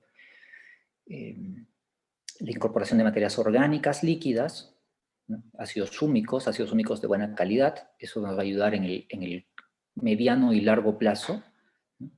Y la regeneración de la vida del suelo, la microbiota, ¿ya? Todo eso nos va a ayudar mucho en el manejo de la compactación en el corto, mediano y largo plazo. La siguiente pregunta es de Miguel G. Dice, ¿en qué etapa o momento más o menos exacto sería más apropiada la aplicación de fertilización post cosecha? ¿Y qué nutrientes específicos considera más importantes? A ver, es una pregunta algo difícil de contestar porque las estrategias de nutrición que llevamos actualmente son de temporada completa. Es decir, no paramos nunca de nutrir el cultivo. Lo que hacemos es modificar las proporciones y las concentraciones de los distintos nutrientes que utilizamos en función a la fenología, ¿no? Pero no es que iniciamos una nutrición solo en post cosecha o nos damos ahí. Tal vez ayudaría, sí, tener los resultados de los análisis foliares de abril o mayo, que son los que son contrastables contra un estándar o contra un nivel de comparación, para determinar el estatus nutricional del cultivo y en base a ello plantear alguna fertilización específica si es que algún nutriente está en deficiencia. Por ejemplo, hay campos que tienen deficiencia de potasio y tradicionalmente el potasio se manda mucho hacia atrás para que la fruta crezca. Entonces, si mi campo termina con deficiencia de potasio, sería interesante tener aportaciones tempranas, ¿no? Que de hecho eso me va a ayudar a regular la apertura y cierre estomático y con ello la regulación del agua en la planta, de la transpiración. Puede ser. La siguiente pregunta es de Milmer Riofrío. Nos pregunta, ¿qué opinión tiene sobre las podas en verde? Ok, buena pregunta. Se hacían hace algunos años, yo las he hecho. Vamos a entender poda en verde como que es una poda. Voy a plantearlo en dos escenarios. Hay una corriente antigua que planteaba podar o eliminar parte de la inflorescencia indeterminada, como que pellizcar el brote o podarlo para mejorar la cuaja. Y la verdad es que eso no es apropiado, no es conveniente, porque nuevamente si yo retiro la parte vegetativa de la inflorescencia, lo que voy a promover es un nuevo crecimiento vegetativo. ¿Ya? Y voy a estar como que perpetuando el ciclo sumidero de esas estructuras vegetativas en contra de la cuaja. Entonces eso no tiene mayor sentido. Y lo otro son las podas de verano. ¿Ya? La verdad es que nos interesa generar cargadores frutales, brotamiento en verano, cargadores frutales de muy buen vigor, con un buen largo de entrenudos, una expansión de láminas foliares buena, porque son nuestros cargadores de mejor calidad para la primavera siguiente. Entonces, un poco que eliminar eso en el argot de campo le llamamos llevarse la carnecita, ¿no? Y además que voy a provocar nuevamente un desgaste, porque cuando yo podo, lo que estoy provocando estoy provocando un cambio en el balance auxínico de esa rama.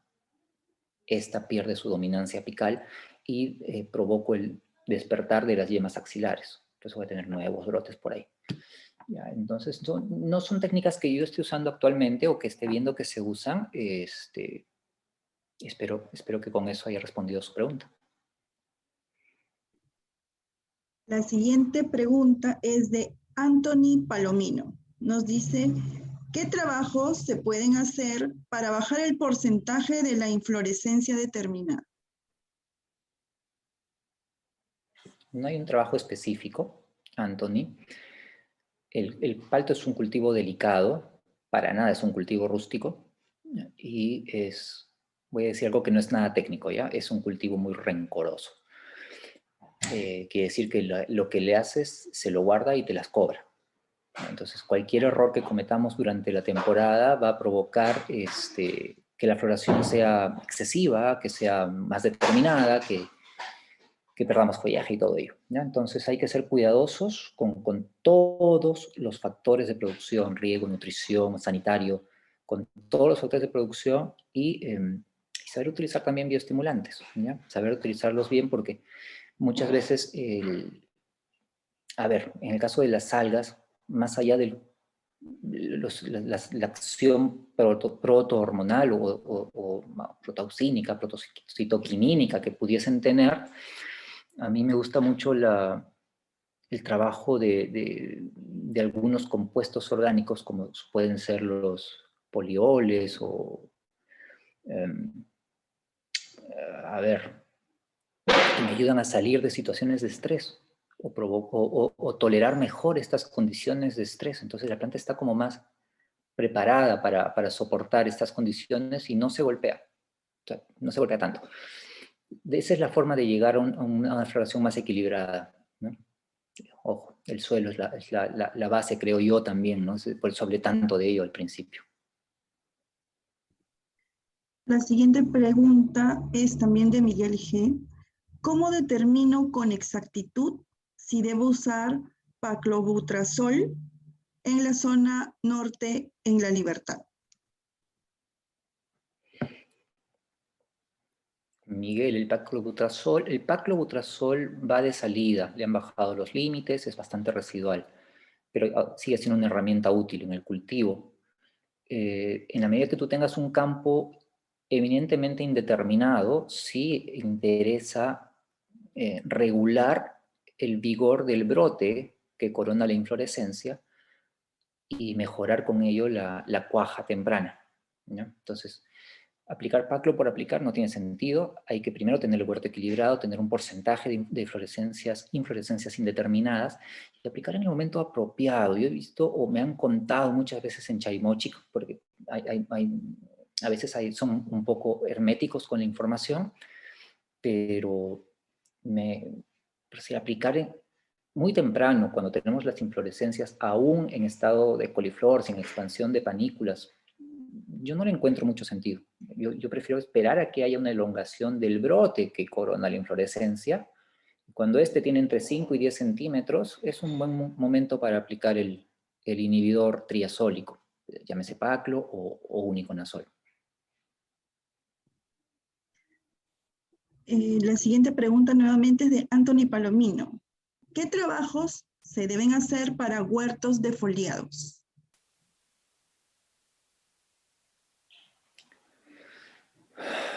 Un huerto defoliado es un huerto que va a florecer intensamente.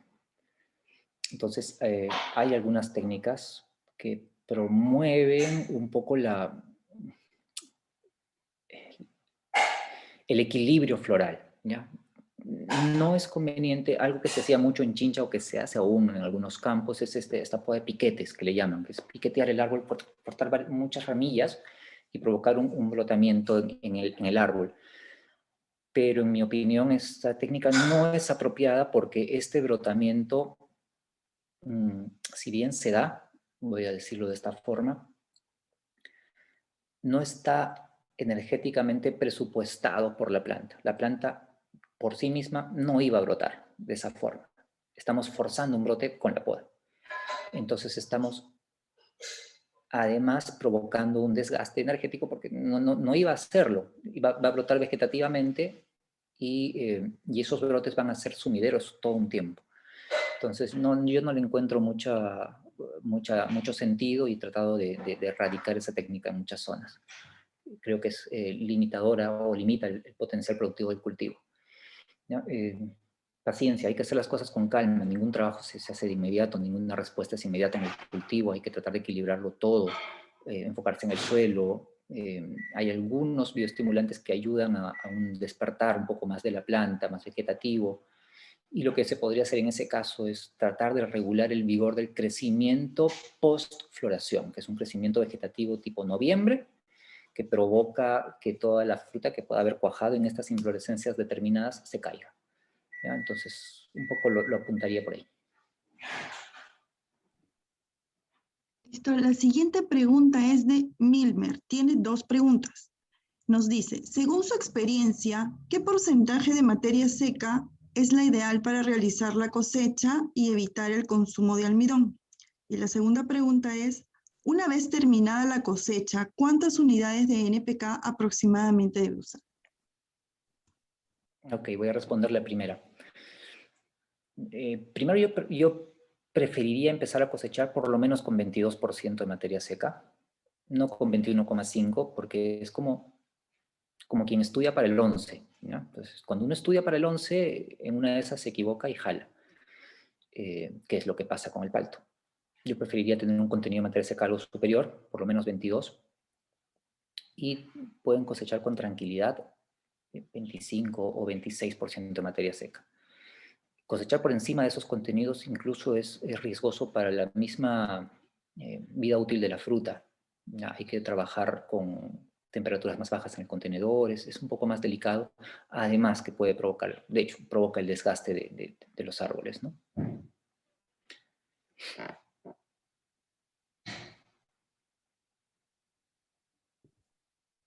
Ok, la siguiente pregunta es de Néstor Fernández Santos. Nos dice, buenas noches, ¿qué opina acerca del uso de tiosulfatos en un programa de fertilización? ¿Ayudaría de alguna manera para evitar daños de sales en las hojas al momento que hacemos reducción de volúmenes de riego previos a la cosecha? Interesante y buena pregunta. Primero lo primero, reducir el riego previo a la cosecha es una técnica que en mi opinión no es recomendable. Se ha recomendado mucho tiempo, pero es un poco como sacarle la vuelta a la regla, ¿ya? ¿Qué es lo que sucede? El palto acumula aceite, no materia seca, aceite. Entonces, cuando yo reduzco el riego fuertemente, provoco un estrés hídrico para empezar a cosechar, voy a ganar materia seca por deshidratación de la fruta, no porque ésta haya acumulado aceite, ¿no? Entonces es una fruta deshidratada, no es una fruta que tiene el contenido de aceite. Básicamente medimos materia seca porque es difícil medir aceite, se necesita equipamiento y es más trabajoso. Entonces es como sacarle la vuelta. Yo no recomiendo ajustar el riego en cosecha, de hecho para mí en cosecha debemos mantener un estatus óptimo de humedad en el suelo, capacidad de campo, dependiendo de mi tipo de suelo, variará el contenido de humedad que éste tenga, pero justamente lo que quiero es, o lo que pretendo, o lo que sugiero, o me gustaría, es no provocar un estrés durante la cosecha que se va a ver reflejado en la floración. Los cítricos lo toleran súper bien. Manejamos índices de calidad interna con ajustes bien fuertes en los riegos y son muy nobles, pueden resistir. Tampoco hay que machetearlos mucho, pero resisten. El palto, no. Mi sugerencia es esa, ¿no? Mantener siempre un estatus óptimo de humedad en el perfil. Perdón, los tiosulfatos. Los tiosulfatos son herramientas muy, muy interesantes, porque trabajan además a nivel nutricional. Hay como un proceso de microacidificación y los iones que acompañan al tiosulfato, llámese potasio, puede ser magnesio, puede ser amonio, son absorbidos con más facilidad. Es como una aplicación a la vena. Además de eso, el tiosulfato es una suerte de enmienda también, ¿ya? Porque mejora la propiedad química del suelo. Entonces creo que son herramientas sumamente interesantes que hay que seguir estudiando, incorporarlas en los planes. Yo uso bastante tiosulfato de potasio y en algún caso estoy pensando utilizar de calcio también. La siguiente pregunta es de Gambini. Nos dice, ¿qué opinión tiene acerca de la aplicación de citoquininas antes de la floración? ¿Es recomendable? Me gustan las citoquininas, pero hay una diversidad de citoquininas. Desde las tipos ceatinas y todas las de baja actividad, pasando por la benciladenina, llegando al tibiazurón, que es una feniluria, que es muy potente. Entonces, hay que ver qué es lo que estamos usando o qué es lo que queremos usar. A mí me gusta el trabajo de la benciladenina porque es muy noble en su acción, no tiene efectos secundarios preocupantes. Entonces, es muy noble y muy versátil además. Aplicarla antes de la floración lo que va a provocar es tal vez una diferenciación floral más intensa, cosa que muchas veces no queremos. De hecho, estamos haciendo estudios con Andrea para tratar de modificar el patrón de floración, tratar de adelantar un poco la floración en las zonas en las que es posible hacerlo, aplicando citoquininas, aplicando también inhibidores de gibberelinas en distintos momentos durante la etapa inductiva, que es muy temprano en la temporada, y con ello tratamos de modificar un poco el patrón de floración. Tenemos resultados alentadores, pero todavía no definitivos. Entonces eso, yo creo que son herramientas importantes, muy versátiles y pueden usarlas en distintos momentos y son muy nobles, no causan mayor daño. Si son del tipo benciladenina, las más tipo quinetinas o estas más suaves, suelen tener, en mi experiencia, algún resultado medio errático. A veces funcionan, a veces no ayudan mucho. Carlos mostró un experimento sumamente interesante con un trío hormonal en el que se vio que ayudaba en comparación al testigo. Yo también he validado el mismo biocine, funciona. Funciona bien, pero digamos, prefiero una citoquinina específica para una acción específica. ¿Ok? La siguiente pregunta es de Imer Rosales. Nos pregunta, bajo su experiencia, ¿qué patrón recomendaría en suelos de mayor compactación?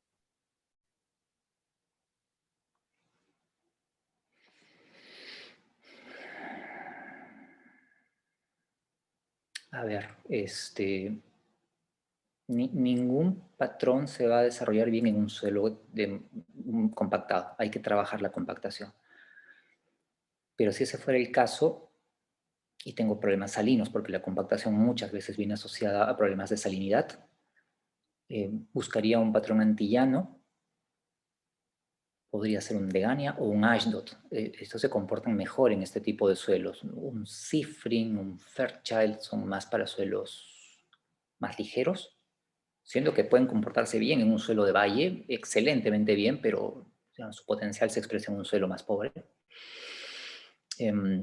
Sí, tal vez es un Degania o un Ashdod. Habría que ver realmente la condición específica del suelo.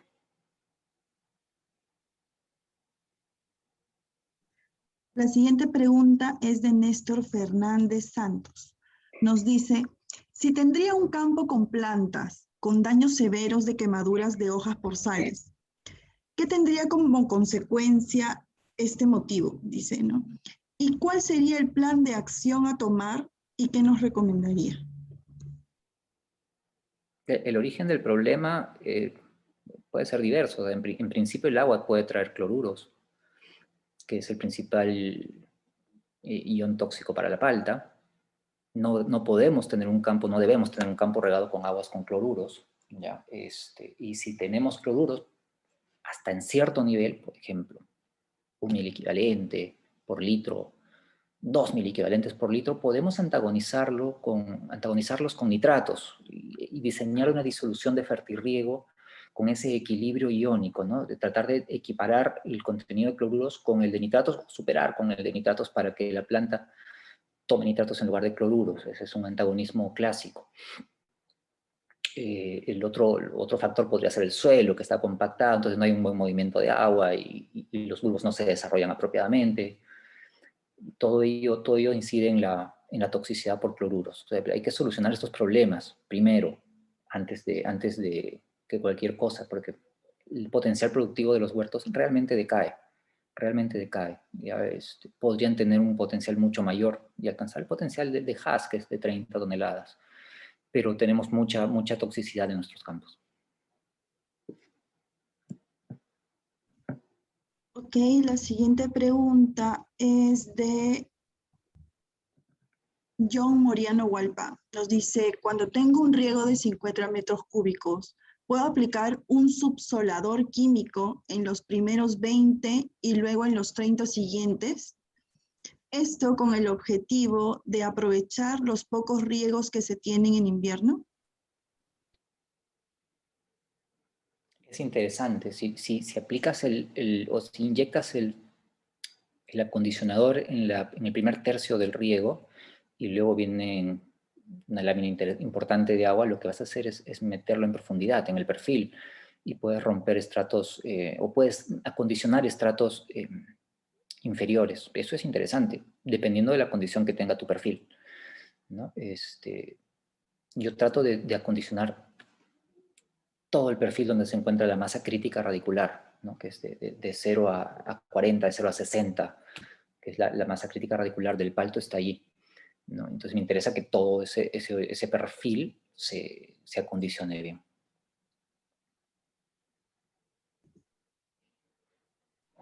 La siguiente pregunta es de Milmer. Nos dice, según la fisiología del palto, ¿cuándo es el momento ideal para realizar la poda?